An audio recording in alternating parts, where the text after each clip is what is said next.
Ganryu is a legacy based character that is a new addition to Tekken 7 via Season 3 pass, and he is a very strong addition to the cast. In my humble opinion, he is upper mid tier. He is a solid character that will help any new player develop good fundamentals. He is a poke based character and probably one of the strongest poke based characters in the game. He may even be the strongest, most aggressive poke based character in the game. He's a very stringy based character with a lot of mix up strings and a lot of pressure strings. If Ganryu is pressuring you and he's on top of you from range 0 to range 1, it is extremely difficult to know when it is your turn. He has a lot of hybrid common moves. His down forward 2 can launch crouching, however it is not that negative on block. His jab, although it is I-12, so it is slower than most jabs at I-10, it is also +3 on block, +9 on hit, and plus I believe 12 on counter hit, so he gets a follow-up. His down forward 3 is quite possibly the best low poke in the game. It forces crouching with +5S. It is I-16 and it is not launch punishable. It is only -12 on block. He is so strong in your face. He has an arsenal of plus on block moves ranging from highs to mid. He is one of the few characters in the game that if he's pressuring you, he can pretty much lock you down without even using a low. He has multiple command grabs that actually set up his pressure in unique ways. He has a standing reset command grab, and he has a command grab that if he lands it, it basically gives him amazing 𝐂𝐻𝐍𝐄𝐂𝐓. Again, I think he is an amazing character for beginners. I think he is a fun character to play, and I think everybody should be very open-minded to give him a chance. That being said, he is very unique, so you have to take time to get to learn him. But in the long run, I do think it will pay off.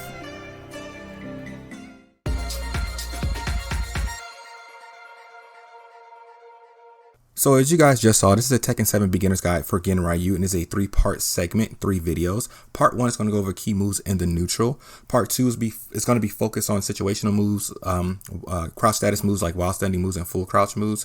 Now I know there's a patch coming out for Falcon Run very soon, and if they do touch any of the moves I talked about in part 1, I will update that in part 2. And I honestly might add a few more key moves in part 2. We'll see. I haven't decided yet. Part 3 is going to go over his stances, his sit on the ground stance, and his stance where he puts like one hand down.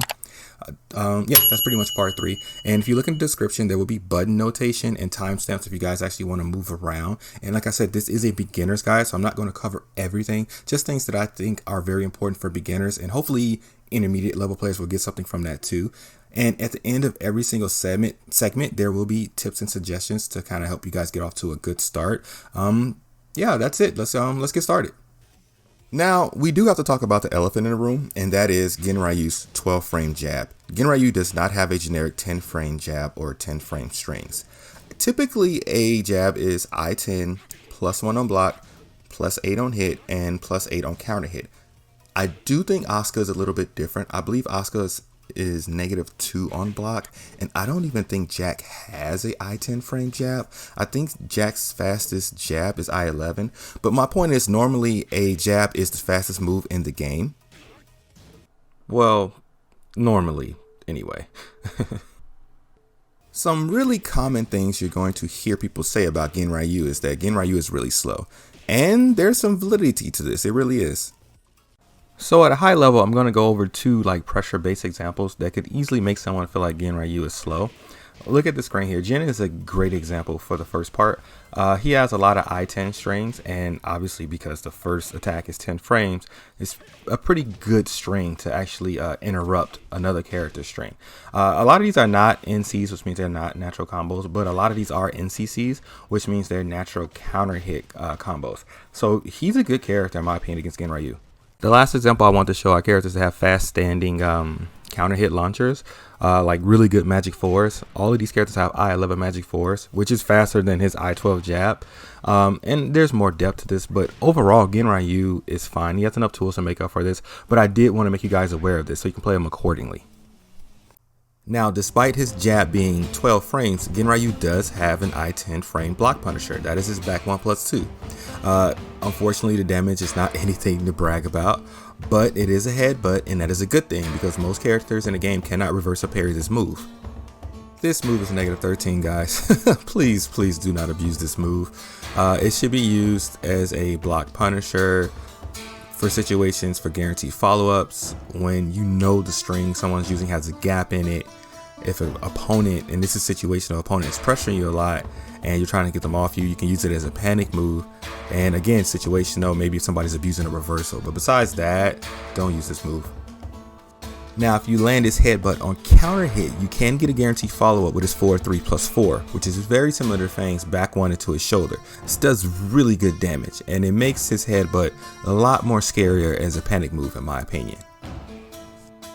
So one thing this move has that really caught me off guard is it actually has a little bit of tracking to the right, and in my experience, most I-10 frame single hit attacks are pretty linear, so that's actually pretty good. Now to the left is a different story. This move has no tracking whatsoever to the left, so if you see somebody stepping left a lot, don't use this move, it's too dangerous. Let's check out his jab now. So his jab can kind of be broken down into 3 different parts: the single jab, and then the single jab with extensions, and the extensions can be broken down into 2 separate parts as well.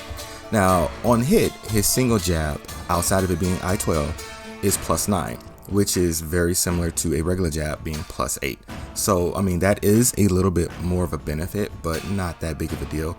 The other 2 properties, in my opinion, are kind of what stand out with his jab to kind of help make up for the fact that it is I-12 instead of I-10. First, this move is +3 on block, and there are definitely advantages to that. For one, there's no block stun, so your opponent needs to actually be knowledgeable of Ganryu to be aware of this factor. For 2, you can actually simulate pseudo jab pressure because it's +3 on block, which means that your jab will now come out in 9 frames like a regular jab. Last, this is +3 on block. I know I keep repeating that, but I want you guys to understand the power of that. That transfers to any move you want. So a down 4-1 will come out in 10 frames for him now, which is good. It's really good. The next thing that's pretty good about it is that it's +11 on counter hit. And as you can see, you get a guaranteed back 1+2 for it. So the move has cons, but it has pros as well. So his jab string going up to the 5th hit actually has pretty good frames, it really does, but that's not my major concern. My major concern is after the first 2 hits, the string no longer jails, which means that your opponent can duck and launch you. So the risk reward is not in your favor. So maybe every once in a while throw out the 3rd or 4th hit to catch him off guard, but do not make it a habit, it's too dangerous. On counter hit, if the first attack whiffs, you will get up to a 3-hit combo. The next 3 will connect as a natural combo for counter hit, but that's the only case that happens. Every other case, in every other scenario, you only get a 2-hit combo. It's just something to be aware of. It's no big deal. I just want you guys to be aware. So the frames change if you do more than 5 hits, and I'm not even gonna get into it. It's not worth talking about. You can see how horrible the frames are. Just don't do it. There's never really any good reason to go past 5 hits. So let's start talking about his 2 strings. Now his single 2 jab is honestly not better than his 1 jab. His 1 jab has much better frames. So that's what you should be using if you're just trying to check your opponent.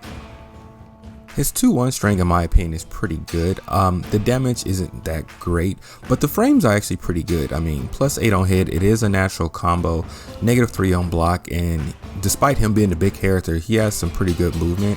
It gels on block as well, which is good.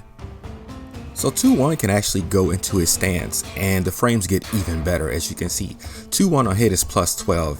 And that pretty much guarantees you a 50-50 mix-up. It's even advantageous for you on block at +1. His fastest move out of stance, and his stance tech crouches as well, but his fastest move out of stance is 11 frames, so that would come out in 10 frames, which again is very good. I'm not going to talk about the stance right now. As I said, that's for part 3 in the video, so I will go into that more depth later. Now the fact that 2-1 does gel makes it harder for your opponent to duck it. However, it is very weak to the left, so if you're facing an opponent that's constantly stepping left, you need to be extremely careful. It has a little bit of tracking to the right, but when you step it, it does cause it to have a gap. So a skilled opponent will be able to punish you with a fast punisher, and an opponent that has good execution, if they step right, they can actually launch you. So you need to be extremely careful. 2-1-2 is actually a pretty good string because the last hit is a natural launcher, and the fact that 2-1 gels adds some defense to this string. The entire string is not a natural combo. It'd be really crazy if it is, but there are no gaps in the string, so if your opponent actually tries to attack you a step, they will get hit.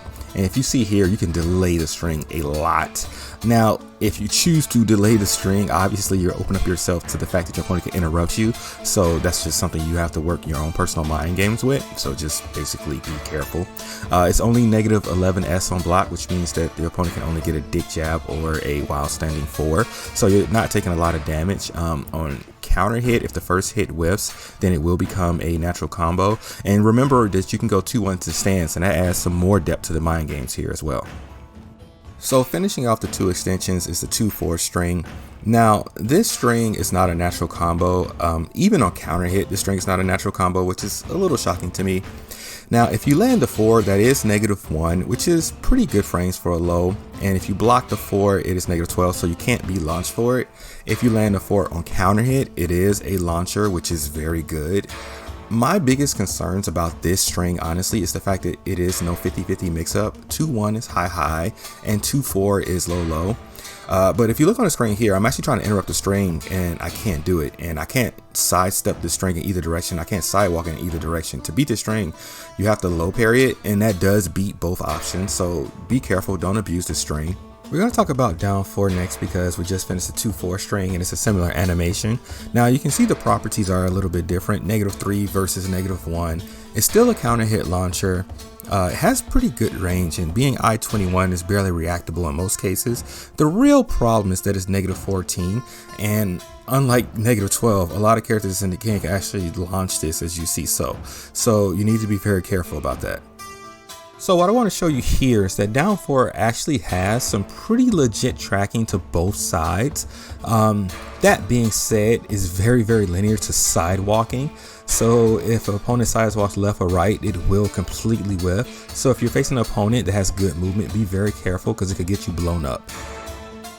His down 4-3 is a godlike move, guys. I honestly cannot stress this enough. It's amazing. It's I-16, which means nobody's going to react to it. It's plus 5s on hit, so it forces crouch, completely locks down the opponent, and it's only -12 on block, which means for block punishment, you'll only eat a while standing 4. You'll never be launch punished for it. And to top all of that off, this move has pretty good tracking, whether you sidestep left or right or sidewalk left or right. The tracking is quality. I'm going to go over this move in a lot more detail for pressure setups and how it synchronizes with other moves at the end of the video.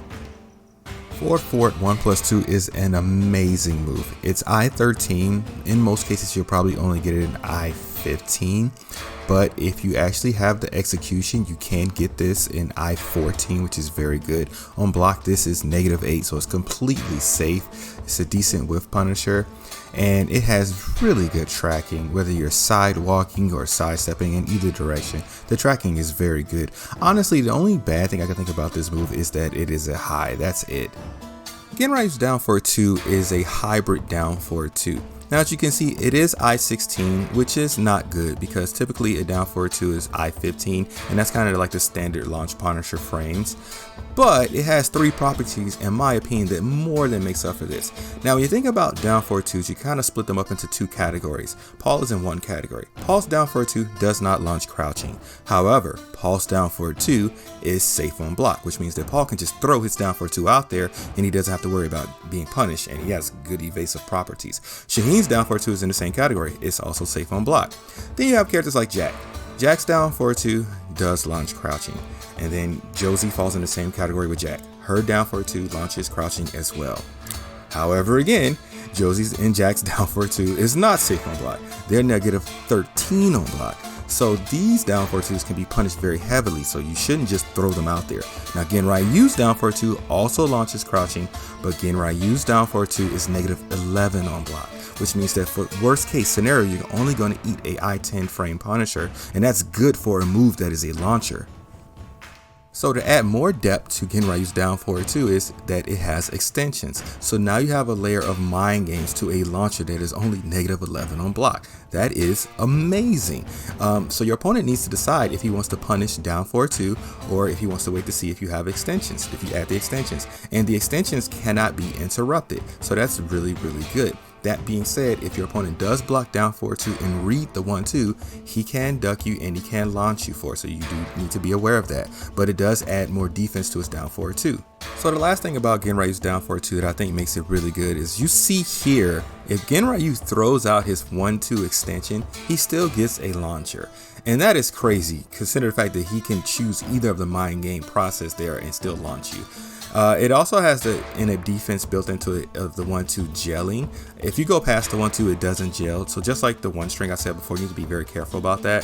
His down forward 2 is weak to the right side, but it does track to the left side. And that is really good because from what I can tell, Ganryu's weak side is his left side. So having key moves that track to the left side adds more defense to Ganryu as a character as a whole. So his forward 2 is a pretty legit poking tool. It's I-14 and it's +1 on hit, has decent range, and if you see here on counter hit, it crumple stuns, which allows for some pretty good 𝐂𝐓. I tend to like to run up and do 4-4-3 or down 4-3 or 1+2 because a lot of opponents like to get up with wake up kicks or spring kicks, and this tends to beat out a lot of those options. That being said, it does not beat up every single option. I mean, I believe if an opponent gets up waking up backwards, it could cause this move to whiff. Now on block it's -12, so it can be punished, but it does have a little bit of pushback, so that does help. And one great benefit of this move is that it tech crouches, which is awesome, which means it high crushes. Another good benefit is this move tends to track towards his weaker side, which is his left side. Now it has no tracking whatsoever to the right side, so you still have to be careful, but it does complement a lot of his other moves. Now his back 2-1 is a pretty decent string, especially on hit. There are some holes on block, and I will go over that in a little bit. It's I-15, but more importantly, it high crushes, which means it goes under highs, which is pretty good. +1 on hit and +3 on counter hit. That's decent frames. There's nothing really to brag about there. When he goes into his stance, the frames are a little bit better. +6 means you whiff the first hit and hits the second hit on counter hit. Now here he has two enders, which is a mid and a low ender. The mid is -12 and the low ender is -22, so both are actually punishable, so you have to be very careful about that. But like I said, he has a lot of holes on block in general. Now on counter hit, if you whiff the first hit, the mid becomes a natural combo. If you whiff the first hit of the low, it does not become a natural combo. So that's something to be aware of. And despite the fact that I said there's a lot of holes on block, if your opponent actually blocks the first attack and tries to attack you and interrupt the second hit, it will not work. They cannot interrupt the second hit. So this is actually a good time to go into stance because like I said, on counter hit, the second hit is +6 versus +4. Okay, now I'm at the part where we're going to talk about what I was saying before, all the holes that this move actually has on block. So you may think that the mid ender and the low ender is a 50-50 mix up, but if you see here, I'm fuzzy guarding this string, and if I can do it, believe me, you can actually do it as well, which means that a good opponent will actually be able to block either option, and as I said before, both of these options are actually punishable. So, you know, that's kind of an issue there. The next thing is that a character like Jin or Asuka or any character that has a reversal can actually interrupt the string on block with a reversal or a parry. Something else to be concerned about, pretty big hole there. Next thing is that this string is very steppable to the left. It requires a certain amount of timing, but if you get the timing down, the string is very, very weak to the left and you can be blown up for it. So these are the holes. I think it's a good string on hit, but these are things you need to be aware of. 442 is a long-range mid-poke and it has pretty good frames as well. It says it comes out in I-17. With the 4-4 notation, it'll come out in I-18 with the fastest execution, I-19 to be realistic. It is +5 on hit and it's -9 on block, which means it's completely safe, but you will definitely lose your turn. The move does have some tracking to the right. The tracking to the left is pretty much non-existent, but your opponent does have to time the sidestep. But if you're facing an opponent that has good movement and they're stepping left, be aware of this. Outside of this move being a long-range mid-poke that is safe on block, which is pretty good in itself, if you land this move on counter hit, you go into this mini grappling stance where you have access to 3 throws. One throw is a launcher, as you can see right here, and it has a super easy bread and butter combo. One of the throws will always switch sides, which can help you get out of a bad situation. And the other throw, you don't switch sides, but you have a really, really good 𝐂𝐓. And the launcher obviously has great combo damage, but the other 2 throws is 54 damage, which is really good for a throw. It's like a baby version of a combo. And like Marduk's tackle, when you get into this stance, this grappling stance, your opponent has to do a 3-way guess. Now in most cases they will just break 1+2 because they don't want to deal with the launcher, but it's still a 3-way guess between breaking 1+2, 1 and 2, so the odds are in your favor. Following forward forward 2, another good mid poke of his is his down 1+2. Now this move is +1 on hit, and that's honestly not very good, but it is also +1 on block, and having a move that is advantageous on hit and on block is very good. I do think it's weird that it's +1 on hit and +1 on block, but you know, whatever. A concern about this move though is that this move is extremely linear, and as you can see here, if your opponent has good movement and he steps you, he is getting your back. That is a problem. So you need to make sure you're locking your opponent down when you're doing this move. Again, like forward forward 2, the down 1+2 on counter hit here will give you access to 3 command throws. These are 3 different command throws. There is no launcher here, although the 1+2 variation here will do a little bit more damage. All 3 of these throws give you really good 𝐂𝐻𝐍𝐄𝐂𝐓, so that's actually really nice. Something to consider is I try not to do the 1+2 throw because most people don't know the difference between this variation and the other, so they assume launcher, so they just break 1+2. So from a mind games perspective, I do the 1 or the 2. Another move that is also plus on block is his forward 2 ~1. This move is +4 on block, which is really good, especially if you consider the speed of this move coming out between I-16 and I-17. It is also +12 on hit, which means you get a guaranteed back 1+2 as a follow-up. As I said before, any move that is advantageous on block as well as on hit in most cases are really good moves. Now, if you step to the left or step to the right, this move actually has pretty good tracking. That being said, it is extremely linear to sidewalking. Whether you sidewalk left or sidewalk right, this move will actually whiff completely. So keep that in mind. Ganryu's down for 1 in extension is one of his main source pressure tools, and it synchronizes very well with some of his other moves. But if you look at his down for 1 in itself, the frames are actually average, being -5 on block. Now, comparing this to a few other characters, Miguel's down for 1 is -2 on block and +5 on hit. And if you look at Kasumi, her down for 1 actually has a lot more range and it's -3 on block and +6 on hit. And then if you look at a character like 𝐂𝐻𝐍𝐄𝐂𝐓, whose down for 1 is godlike, it's -1 on block and +9 on hit. You kind of can see my point how Ganryu is kind of lacking with the frames in this area. However, Ganryu's extensions are very unique in terms of the properties and the things that he can do, and I think they do a really good job of making up for the frames of his single down forward 1. Okay, so we're going to talk about the first part of his extension, which is down forward 1-4, and it is a mid-mid natural combo. Now, if you're looking at the frames, you can see the frames actually are not good. But hear me when I say that's not the most important part of the extension. The most important part of the extension is that he has an extension. This adds mental frames to his down forward 1, which is -5 on block. And now opponents will not be as quick to attack you because they have to be concerned about the fact they can get hit by the extension. And it being a mid-mid is even better because, well, it shouldn't be crushable by anybody in the game, but you never know these days. And he can delay the extension too if you look on the screen, and that makes it even more stronger with a lot more mind games. Now, be aware, if he does delay the extension, it is no longer a natural combo. Down forward 1-4-1 completes his string. Now, this is not a natural combo that would be like crazy retarded if it was, but being a third extension, it does have good frames. It's safe on block and +8 on hit. And if you land with the second hit on counter hit, it does become a natural combo.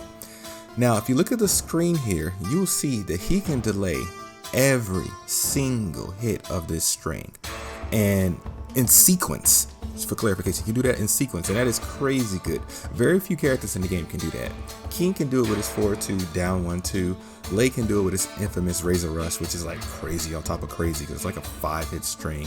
But my point is, the fact that his down forward 1 is -5 on block is legitly nullified by the fact he has an extension that's a mid and he can delay that. So that's mental frames. Then he has another extension, even if that's a high, it's a third extension and he can delay that. And if that lands, it has really good frames. So that's a legitly very good string. Despite the greatness of the down forward 1 string, it is still a down forward 1, which means it is linear to a side, and for Ganryu, that is his left side. If your opponent blocks the first attack, he cannot step or interrupt the next attack. There are no gaps in the string unless you delay the string. It's kind of like an in-up defense there, which is pretty good. As I said before, the third hit of the final extension is a high, so if you're being predictable, your opponent will duck and launch you, so make sure you're mixing up your attacks of your strings.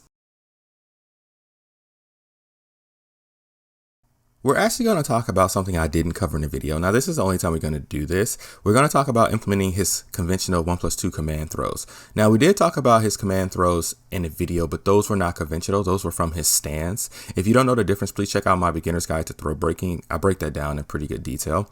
Now, both of these command throws are really, really good because they allow him to continue pressure in two different ways. So it's really your choice. His 4-4-2-3 slams the opponent down, giving him great 𝐂𝐓. Like, you're basically right on top of your opponent. And then his 4-4-1+4, it doesn't have a lot of damage, but it does a standing reset, as you see here, and you're left with +5 frames, so you can continue your poking pressure if you want to go that route. And if your opponent breaks the throws, you're only -2 to -6 depending on which throw they break, so you're very, very safe. Now, if your opponent is good at breaking throws and you want to mix it up, you can do a generic throw. I suggest doing his 2-4 because it leaves 𝐂𝐓, but you will switch sides, so that's something to be aware of. And just another note, if you are on Forgotten Realm, his 4-4-2+3 does floor break, and you get a pretty easy combo, which is great. So remember this. As I was saying before, Ganryu's weak side seems to be his left side, and Ganryu's neutral homing moves are actually not that fast. I'll talk about that in more depth in video 2 when I go over situational key moves. My point is, it's really good to know which moves track to his weaker side, and his forward 2 and his down forward 2 from this video, we've learned it does track to his weaker side. And they're both really good moves to toss out from time to time, especially if you notice your opponent stepping to the left, because his forward 2 is -12 on block and has a little bit of pushback, so it's not that easy for your opponent to punish. And his down forward 2 is only -11 on block, so you'll probably just eat a 10-frame punisher. And it also has the built-in defense of having extensions to throw your opponent off. You could say this about any character, but for Ganryu, he's a little bit special to me in my opinion because he has a lot of common moves that have hybrid properties. Now I'm going to go through a list of characters that can launch crouching with their down forward 2. And you will see here that pretty much every single one of these characters are -12, -13, or -14 on block in terms of being punishable. So Ganryu being -11 means that Ganryu can basically throw out his down forward 2. And because it's a common move, some people instinctively will go for a I-12 or 13 frame punish. And Ganryu, if it's a good I-12 or a good 13 frame punish, Ganryu will probably be able to just punish them right back. So for example, right here, you see 𝐂𝐍𝐄𝐂𝐓 doing her 12 frame punish. Ganryu can punish that with his 12 frame punish, goes into stance, has great plus frames for a 50-50 situation. Fang has an amazing 13 frame punish, but it only should be for block punishment because it's launch punishable. Ganryu gets a launcher. So that's really, really good. And then his jab is +3. That turns his headbutt into 7 frames. That's crazy because it has a follow-up. And then if you think about what he can do with his jab on block with other moves that are great poking moves or good poking moves, they just basically get raised up a level. His forward 2, for example, which is I-14, is a very good poking move. It's tech crouches. It tracks to his weak side. Well, guess what? With his jab on block, now it's I-11. It's an I-11 mid poking move that tech crouches, and if it lands on a counter hit, gets good 𝐂𝐓. The down forward 1 becomes 10 frames. On block, if you throw out his down forward 2 from his jab, it's now, instead of an I-16 frame launcher, it's an I-13 frame launcher that's -11 on block, which is really, really, really good. So like I said, because these are common moves, it's in Ganryu's favor if your opponent isn't knowledgeable. Even if your opponent is knowledgeable, they still might make the mistake of responding based off of most down forward 2s or most jabs. And again, that's in Ganryu's favor. So I would use that if I was a Ganryu player. It's just my opinion. Earlier, I was saying the 2-4 string isn't the best string to me because there is no 50-50 ender, so I was recommending don't abuse it. 2-4 is low and then 2-1 is high, so if your opponent ducks, he beats out both options. And I was also talking about doing the 2 jab. It's not many cases where you should use the 2 jab to check versus the 1 jab because the 1 jab has much better frames overall.